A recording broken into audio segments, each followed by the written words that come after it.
પ્રકરણ 1 પ્રાણી માત્રને.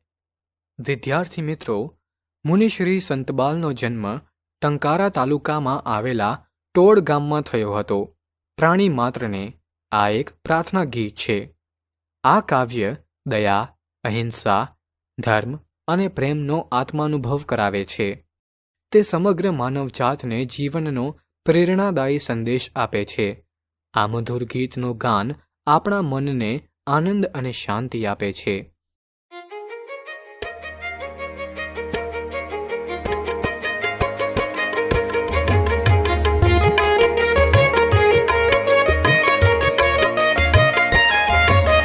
પ્રાણી માત્રને રક્ષણ આપ્યું, માન્યા પોતા સમસહુને.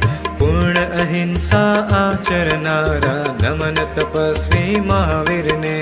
જનસેવાના પાઠ ભણાવ્યા, મધ્યમ માર્ગ બતાવીને.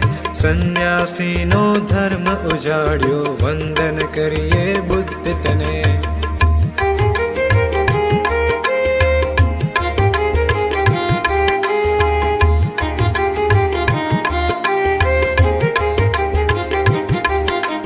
એક પત્ની વ્રત પૂર્ણ પાળ્યું, ટેક વણી છે જીવતરમાં.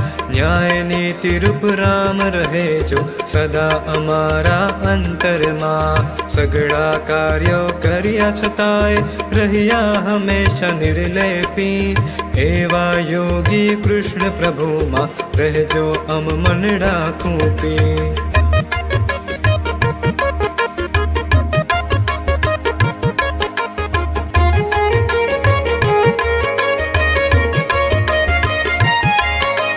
પ્રેમ રૂપ પ્રભુ પુત્ર ઈસુ જે ક્ષમા સિંધુને વંદન હો.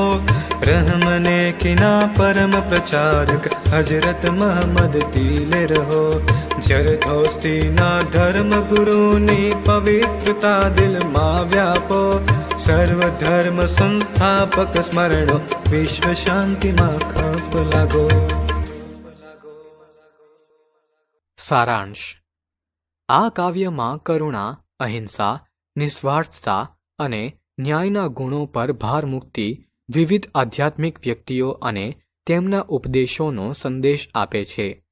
મહાવીરને તેમના સંપૂર્ણ અહિંસાના અભ્યાસ માટે, બુદ્ધને તેમના નિસ્વાર્થ સેવાના ઉપદેશો માટે, કૃષ્ણને તેમના પ્રેમના મૂર્ત સ્વરૂપ માટે, ઈસુને તેમની ક્ષમા માટે, મુહમ્મદને તેમના દયાના પ્રચાર માટે અને જરથુસ્તને તેમની શ્રદ્ધાની શુદ્ધતા માટે શ્રદ્ધાંજલિ આપે છે.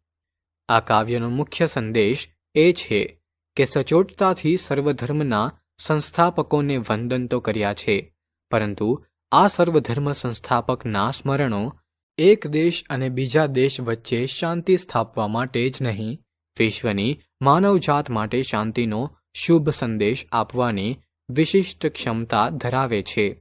આજના અશાંત જગતને શાંતિનો શુભ સંદેશ આપવાની તાકાત આ કાવ્યમાં છે.